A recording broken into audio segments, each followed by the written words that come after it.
Welcome to this episode of Origin Stories. I am joined by Samantha Skyring, who was a speaker at our Origin Stories event in Cape Town in November. And like the previous episodes, we just really wanted to check in and like the previous episodes, really just kind of use it as a kind of a diary entry that we can kind of visit in the future or come back and sort of visit it. So Samantha, so good to see you and great for us to chat today. Fabulous to be here again with you, Will. Thank you. Yes, and this is probably the first time there's someone going to be whispering in my ear here. But my screensaver was of that event that you told your origin story. And yeah, my hope for today is for us just to have a catch up and see what's changed since this moment and also to acknowledge some of the times and the people in your journey in this podcast. Fantastic. So what happened before we started recording? We were sort of finding dates and stuff, but something happened straight after this podcast, and it might have happened on Lion's Head, when you joined me for the hike. But just share with our audience a little bit about that.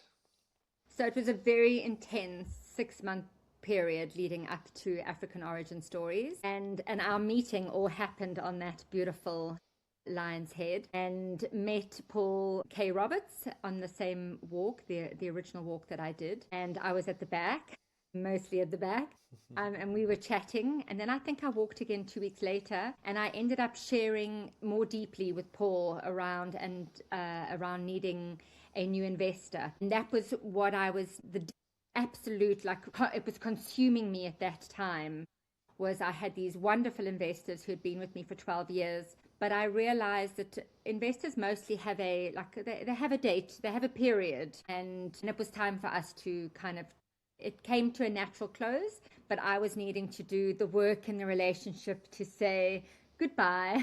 So our original walk was around May, because I stalked you on LinkedIn after our first walk, and you had book an appointment with me, and after reading your bio and going, oh wow, that could be a really valuable conversation. And we had our sort of half an hour or so just before I went to take my shareholders out for a very beautiful lunch and essentially say to them, listen, this relationship has come to an end and I would like to buy you out. And I was exhausted, but I can override that exhaustion often and just keep going, rah, we can do this, right? And you were like, Sam, you're exhausted, be exhausted. Don't go in there all positive about the future. And felt like a really golden nugget. And I love looking at my journey as a bit of a puzzle. I know the frame, but sometimes you've got to really go find that piece on the outside and bring it in. And sometimes you've got the piece, but it hasn't quite found its place. And that was it was just valuable for that meeting. So thank you for that. And Paul, he had also met his current business partner on Lion's Head. And Paul was sharing with Francois that I was looking for an investor. And Francois happened to know my new investor. And he pitched to him without me even knowing. But it was in fact, I was having 4 different conversations, and it was pretty strange because it felt like I was dating 4 different people. So, yes. It was a very strange time. There was a VC and there was a corporate and then there was this single investor, and trying to feel into the future. How does this relationship feel? How is it going to feel in the future? What is the match? Are we aligned? And there's the same, I'm interviewing you, but you're interviewing me type of thing. And I wanted to come with that. You're not only looking at whether you want to invest in me, it's do I want you to invest in me and Oryx? And it was lovely when there were a couple that were like, no, that's not going to work. We are not aligned. And there were 2 alignments, and they were very different. And it was just this, it was like crunch time. It was really pushing through the eye of the needle just before African Origin Stories. I'm amazed that I even continued with it, because there was a lot of anxiety around it. And actually, so Origin Stories was on the Wednesday, and Friday late afternoon, I got a phone call from the one shareholder, and he said, I just want to let you know that the money has landed and this is the end of our business relationship. And it was It was so, because it had happened really quickly. The last little phase, there were a bunch of little alignments. In fact, there was one particular day, it was the week before, where I had, and it just happened to line up in my diary. It was totally unintentional. It was the Thursday the 8th, and I had two coaching sessions. I had a session with like a bit of an astrology reading. Yeah. Then another coaching session with somebody who clears your timeline using kinesiology. And Nick Latruff had said to me, just see her, Samantha. She's really expensive, but you must. And these all happened on the same day. It was quite fascinating. And that alignment and that last meeting that I had was with, her name's Francoise, and she cleared all of the bad relationships and where businesses kind of went belly up for various different reasons, whether it was war or environmental or relationship. Apparently in 14 generations of my ancestry and my past, I actually felt different after that meeting. And 2 days later, I had the final phone call with my investor. And what had come up for me was there had been two very particular times in business where it was me and two others. So there was always this one. I was having, like, and the last relationship was with two brothers, so they were always cahootsing in the background, right? There was like a good cop, bad cop, like a whole story that went on for years. And I really had to dig deep to hold myself in that relationship and grow myself. And in the end, it was around valuing me. Like, how do I value me and what I've achieved? And so it was an incredible 2 years of standing up for my worth and standing up for, and almost in a way was, and I don't believe Oryx would, it would be in a different place, but there was a lot of mentorship and a lot of guidance and business acumen that they brought in, and which I really appreciate, and that grew me as a CEO. An interesting piece that came about, and it was so beautiful. I WhatsApped, I'm not quite sure why I didn't phone, but I WhatsApped my new shareholder, my new investor, who had now bought out 55%. And I just said, just to let you know, the money has landed. Congratulations. You're the official owner and shareholder in Oryx Desert Salt. And his response was, I'm so excited to watch your dreams come true. Brilliant. Those are, but I think those are the sort of acknowledgements, and I love the fact, in sometimes at the craziest times when you're super busy, you kind of commit to certain things, and this kind of serendipity sort of somehow manifests, and it comes right at the end. So thank you for continuing to telling your story. And I think, for me, when I was sort of looking at sort of some of the podcasts you'd been on, and I thought, like what would be quite, what were the sort of stories you would like to tell, and I find that there's a sort of a theme that comes through in your story and your journey, and the fact that you somehow sort of like surround yourself with people, and these people want to help, and but I think it just comes from this genuine sort of drive for what you're doing. So I think let's go back to, for those people who don't know who you are, just kind of just tell the story about Oryx and essentially, so that they've got some context as well.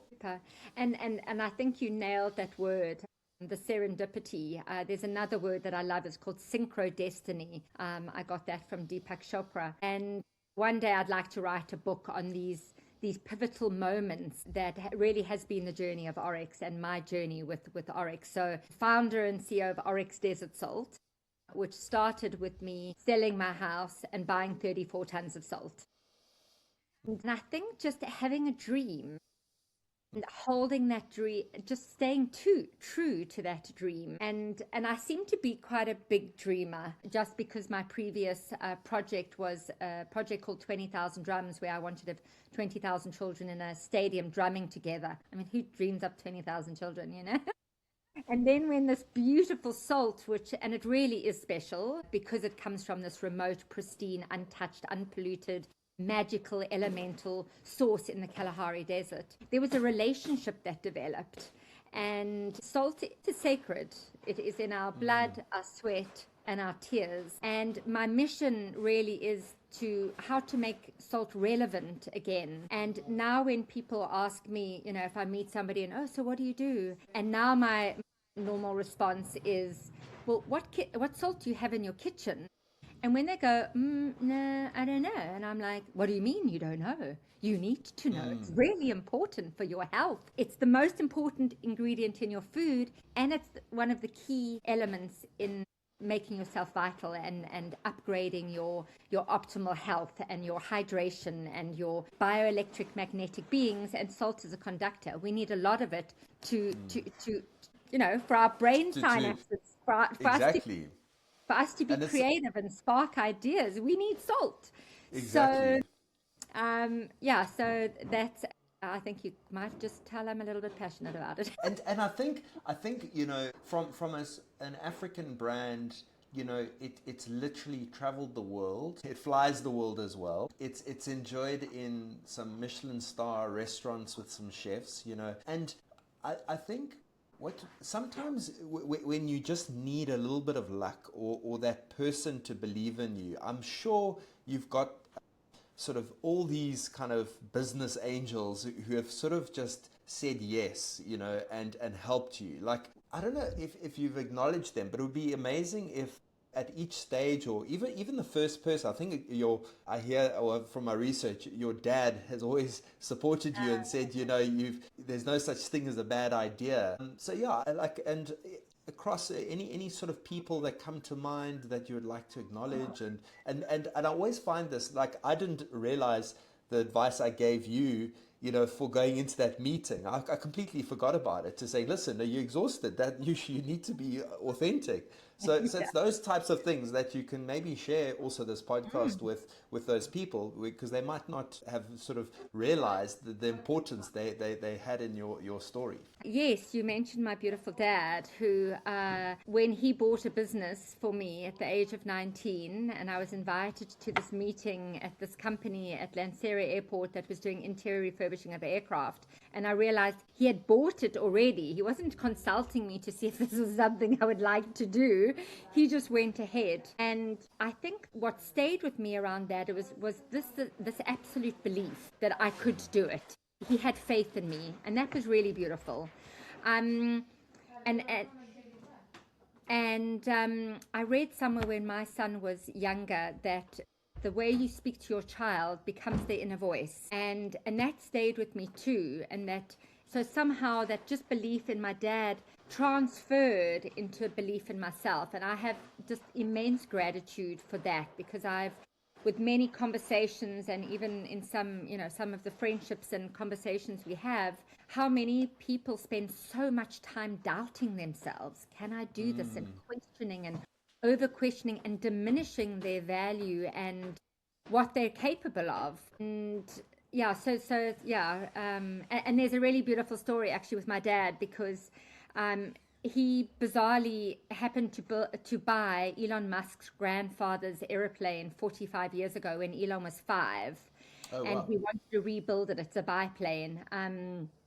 It's not a biplane, sorry. He's building another biplane. It's a Belanca. It's an American plane. And his grandfather was the first person to circumnavigate the planet in a 4-seater airplane. So he was a pioneer in the aviation industry back then. And my dad has carried this airplane around with him and taken care of it in a container for 45 years. And through the EO network, I managed to meet somebody, because I've been frustrated. My dad's turning 86 this year, and I didn't want this plane to just end up nowhere. And so we've managed to get hold of Elon and his team, and the plane is in a container. It lands in Houston tomorrow, and it's going back to Elon, where it's going to a company that rebuilds. And it's just been this beautiful relation, it must be 6 or 8 months, or actually it's 3 years, because every time I went to visit him in the UK, this story would pop up, and I'd try and get hold of Elon and his mum and his brother and all these people. And now this has come, and it's been this journey with him and I, and it's really special. That's brilliant, and the connection, with your father and sort of, and you passing on the sort of same sort of belief to your son, and and also it got documented literally the day before he was going in for a knee op, and now he's a hero in his pub and in his boys club in London, and and that's where old people should get to that place. They should be the heroes of their stories, but often they, put into an old age home. And my dad still goes to this very strange container park, and he builds his airplanes 8 to 10 hours every single day. So he's on a Wow. mission. Yeah. And anyone else in the sort of business sort of who gave you that sort of first order, or just where to sort of were part of Yeah, that story? definitely Merle, who was my first order on beautiful little fruiterers in Komiki. I actually took her for lunch on the 3rd of December last year, because it was exactly 15 years ago that she had bought my first stock, my first and my fourth. And Merle's, her sort of ancestry and lineage is Indian. And I've traveled to India a couple of times. And when you arrive at a shop and you're the first customer, like, the amount that you purchase is the blessing for their day. And so they really want you to buy a lot because it's going to give them a good day. And the way Merle responded and was like, oh, you must go here and you must go there. And she just gave me a whole list of other shops that I should go visit. And she really was a blessing. It's quite amazing. And then the salt pan owner believed in me too. I went to go meet him. I really was intrigued and curious as to who was the source, who was the custodian of this beautiful salt in the Kalahari. And we were just having coffee, and I'd sold my house, and I was now coming down to the ends of the last of what I was living off. And I was busy putting together a business plan, and I shared it with him. And he was like, well, please give it to me. And I was like, sure. And went home, and I think there is a hard drive somewhere in my cupboard or in a box downstairs in the basement that might have that first business plan and what I wanted to achieve in 5 years. And I really would love to actually, I think in Christmas, when I've got some more time, is to go and look for that and see if I achieved what I'd set out, because I do believe the power of intention is incredibly powerful. In fact, there's this gentleman, his name's Michael Beckwith. He was in that movie The Secret. And he says, we don't suffer from ADHD, we suffer from IDHD, intention deficit disorder. And I really believe that that is incredibly true, especially in this day where we're so overwhelmed and we're so reactive. Is where is it that you really wish to take your life, and what is the dream, and how big can you dream? So he was amazing. Was also, his business was based on bulk and wholesale, and not product and PR and social media and website and sponsoring the Olympic culinary team that cost money. And so after a year, he wanted to exit. And I ended up meeting the wife of my next shareholder business partner on a 10-day silent meditation retreat, and thought I knew her. Our paths had never crossed, but she then shared with me that her husband had just set up a business investing in small businesses. And so I pitched to him and his brother, and they became the investors for 12 years. So that was amazing. And then I think on the business journey, we each sold 5% to a lovely Zur Ventures, part of Pape Funds, and Zuko Kubukeli. And that was also just another upgrade. Now we had more shareholders and we had a board. And I didn't study business. I didn't study anything. I just studied through life. And there's been this beautiful business growth of becoming a CEO. I mean, I still don't deem myself a CEO. There's definitely better CEOs than me. And I'm looking forward to getting to that place where somebody else can come in and run it like maybe it should do. And even though I love sharing my flavor and doing breath work and reading Robin Sharma's book, Wealth Money Can't Buy, to my team every Wednesday morning. And now we're in the sort of next chapter, or even the second book in a way of Oryx's journey, with somebody who holds the global vision with me and who has built his own business as a founder globally, and so really carries this energy of Oryx going global, and that you become the people you hang out with. So it feels like Oryx has had this upgrade, which is just very exciting to have the capital for when we need the growth. That's brilliant. I actually know Zuko Kubukeli. We went to school together, so he was a lot older. So yeah, it's amazing how things work.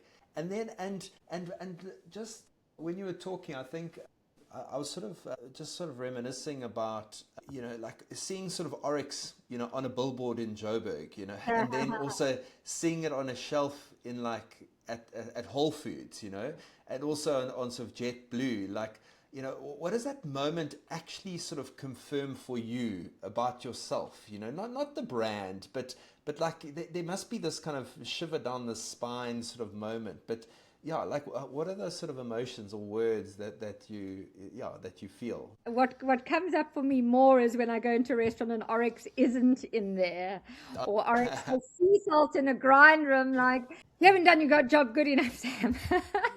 I mean, I remember the first moment I was actually on a tour with USAID in America when I first got to New York, actually, and we did a bus tour, and there was this bus, there were 30 of us, and we walked into my first Whole Foods, and I had this whole collection of beautiful people, all from South Africa. There were 30 exhibitors from South Africa that were going to showcase at the Summer Fancy Food together, and supported by USAID, and going up to that shelf. That was, and we just beeline for the salt aisle. That was very special. Yeah, and that photograph of, wow, here I am. And also because, of course, it was very conceptual. I had the presentation with the buyer in the September, got a sense from the presentation. In fact, he was really sweet. He said a few times in the presentation, so when you're on shelf, and then he would go, no, if you're on shelf. And I was like, oh, I think I've got you. You got us. And then in the January, we got the official purchase order or the official email that we were going to get listed. But in the meantime, in the December, I'd already moved warehouses, built a international food safe packing room, started on the international food safety, and then I had to close that I think the audit was on the 5th of May, and we started packing a 20-foot container on the 6th of May.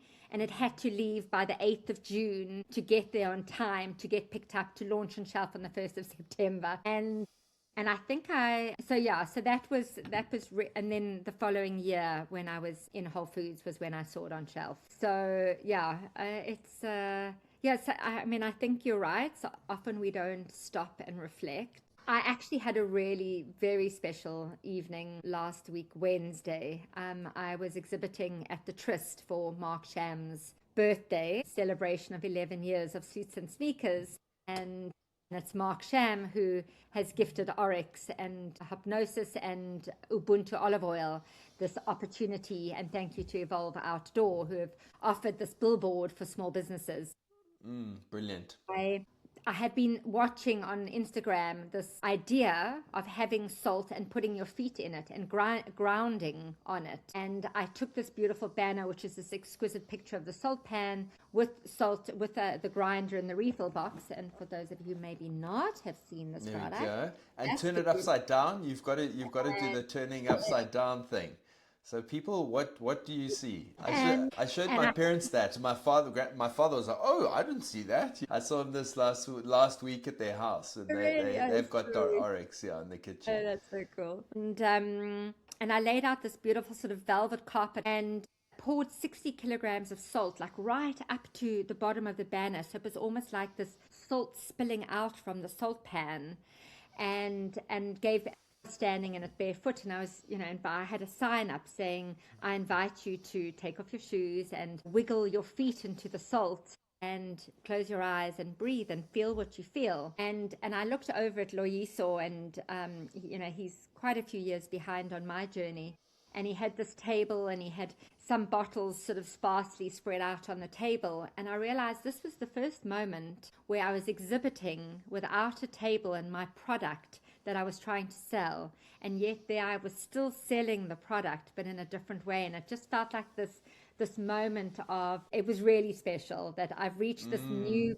place, this new mountain, this new peak in Oryx's journey, especially in South Africa. And thank you to you, and thank you to Mark Sham, and thank you to the Lacquer Network and Entrepreneurs Organization. I mean, I know EO's been around for years, but I only joined it a year ago, and it just feels like this beautiful collective of groups of people connecting, like really connecting in person and supporting one another and sharing stories.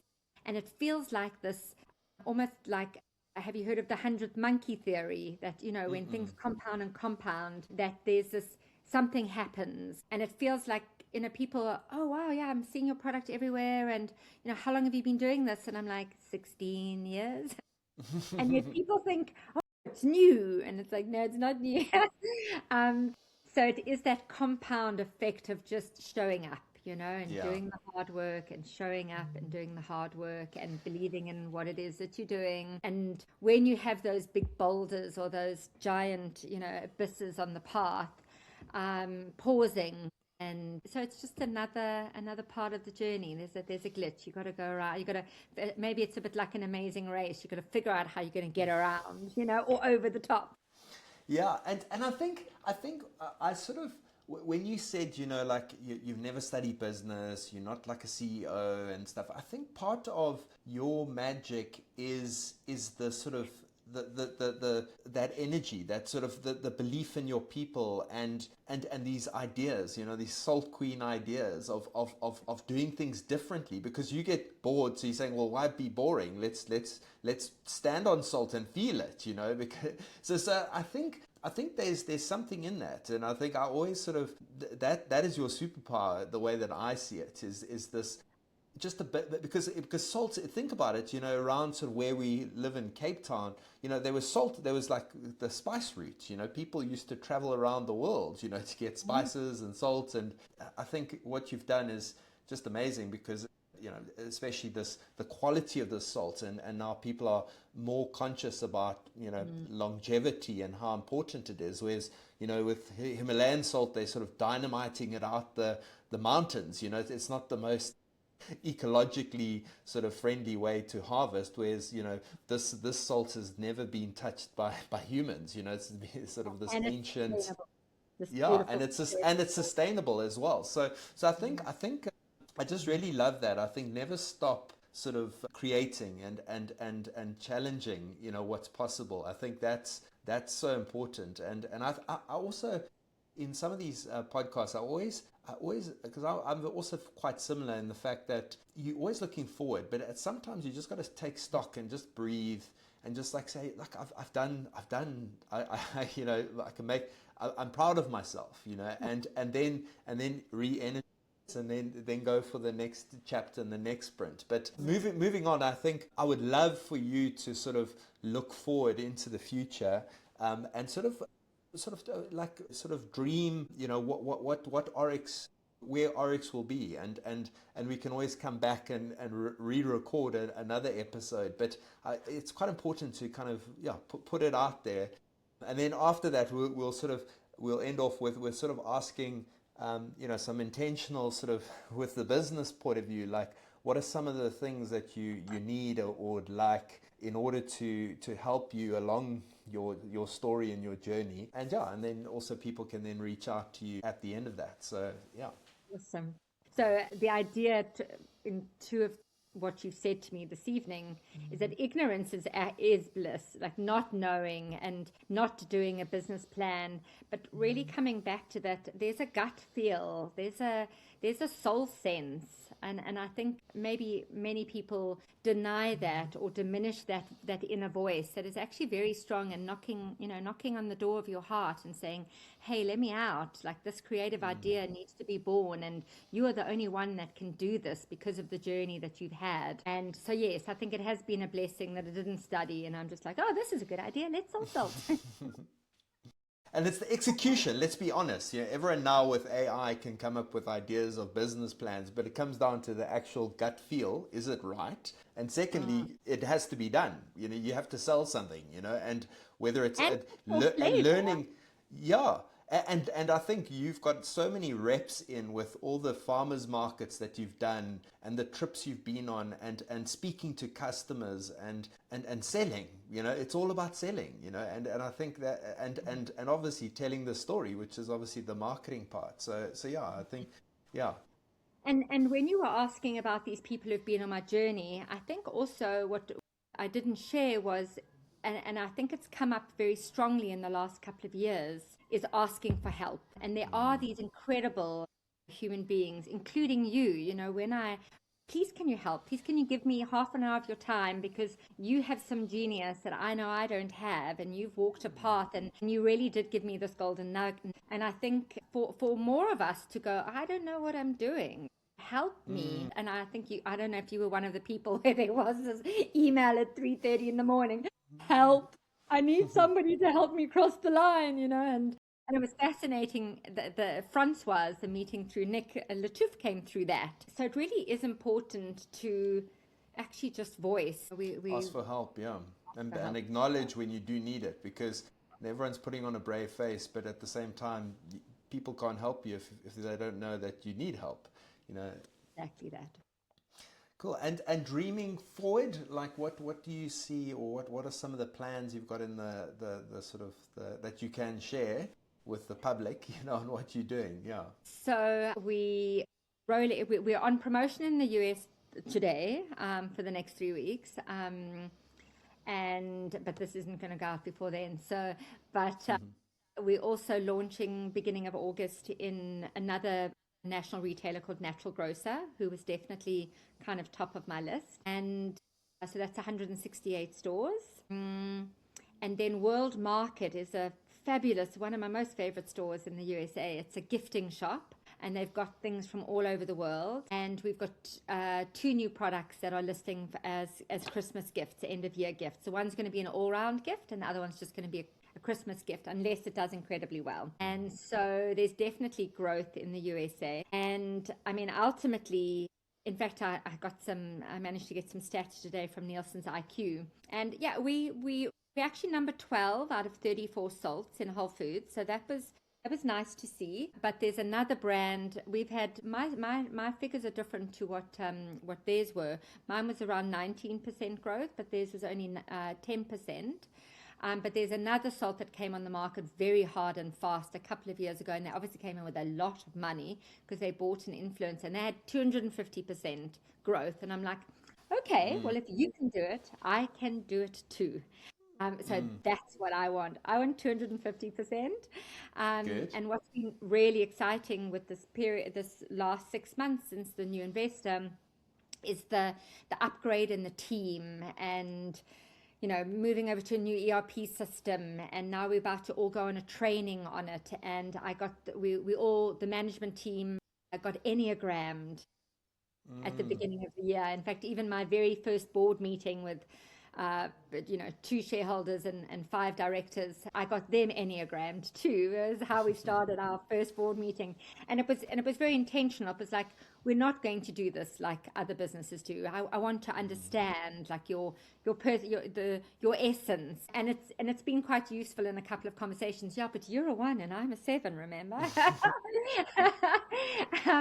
And the 3 most active directors in the team, the other 2 are a little bit more silent. We are such perfect create a 3-legged tripod. Like, we are so equidistant in our numbers, and that was what I wanted. Like, where do we flow? Where's the friction? Where do we fill in the gaps for each other? So that was really amazing. And my intention and my vision was to create a team so strong, a team, processes, systems, so that when we scale, we are fully ready, that everyone is like, because had we scaled a year ago, we would have fallen over. We wouldn't have been able to cope with 250%. Whereas in 6 months' time, in fact, we have a new executive ops on the team. He's a month old today. And he's bringing in this data and this analysis and numbers, and looking at numbers from a different angle. I'm like, oh, curious. Wow, I haven't seen it like that before. Weeks ago, I said, okay, once a month, we're going to have a 4-hour 10x strategy session. So really intentioning. And he was like, well, what is 10x to you? And I was like, well, 10x the turnover. And he was like, well, actually, don't you want to 10x the profit? The profit, yes. Let's tweak this number up and that number down. We can 10x the profit with 50% less turnover. And I'm like, oh, that looks good. I like that version. Yeah, especially with commodities, where you've got to actually, there's obviously the stock cost, and but that's brilliant, getting that sort of team together. And and you've got this kind of light quality around attracting good quality people, and I long hope that continues, you know, and yeah, Thank in your you. journey. Yeah. Well, And here we and are. and Thank you for being exactly, alive. and just on in some closing, like what just putting it out there, like if you sort of had a magic wand, like and you were like, what are the things that would help you on that sort of 10x journey, you know, so that if people are listening to this and they go, hey, that sounds interesting, that's me. What are some of those things, you know, so that we can sort of intentionally get some ROI, you know, from this podcast? Wow, what a gift. An opportunity. So this salt is so incredible where it comes from and its potency, and every sprinkle, every grind of Oryx on your food every single day is an upgrade. So every little sachet of 1 grams, and here I have a fly with one on your food at 30,000 feet in the air when you're flying from one side of the world to the other, at 30,000 feet, where you actually are seriously, you get dehydrated. This beautiful sachet can support that hydration. Plus, it helps elevate the flavor of your food. And also, it just looks so much more sexy than the generic sachets that you have on board. So, the dream, the wish, the intention, the offer to you out there who's listening is, how do we get these salt and pepper sachets on board? Now, Oryx has the desert salt, has the Oryx, this beautiful gazelle. And in America, they call it an Oryx, not an Oryx, which Qatar has on their plane.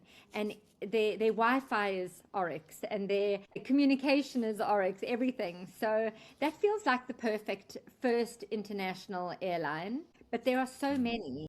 And it adds value to the trade, adds value to the meal, it adds value to everyone's experience, because you're going to arrive just a fractionally little bit more vitalized than dehydrated and de-energized. And so getting this on board would be the next absolute level up. So are you wanting to be one of those people who helps make that happen? I love that, and also by consuming it, you having a part of Africa, you know, in you, if you think about it, because it's a gift from Mother Nature, and yeah, you couldn't ask for a better thing. So, and in closing, Sam, how can people sort of reach out to you? How can they sort of follow your journey? Yeah, just so that they can be part of that journey.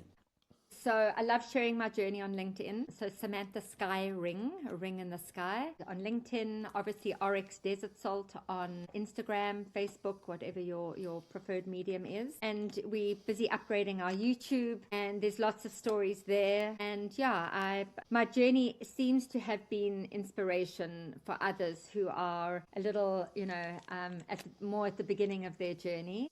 But I will connect with you personally on LinkedIn, reach out, send an invitation, a connection request, and let's see what the alchemy may happen. And yeah, do mention that you heard it on the podcast. That would be great, Yes. and then Sam can let me know. But I think, do you know that in Patagonia there's actually a Skyring water? Do you know that in Patagonia? Firing water.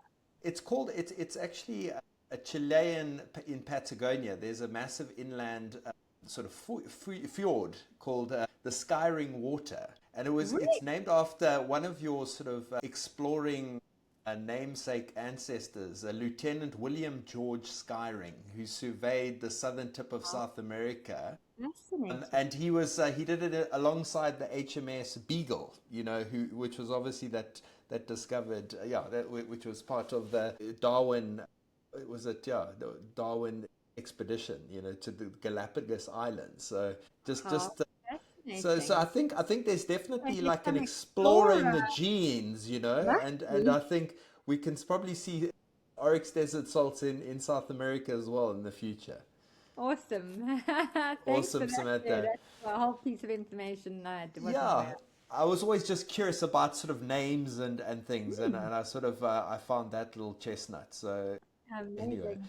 But Thank you Sam, so so much. much, yeah, and so much. Thank you so much for telling your story, and we look forward to sort of connecting again. And as you know, I'm always here to support you and the journey. And yeah, and Origin Stories is really just about inspiring African entrepreneurs, from one to another. So we've got a duty to kind of share these stories, because it's important that we sort of have these inspirations for the next generation. So thank you for sharing your story. For being an And angel. that's it from this episode. So do subscribe and comment and do all those great things, and share this episode if there's a bit of it that's really resonated. Thanks very much for joining us, and that's it. Cheers, everyone. Bye.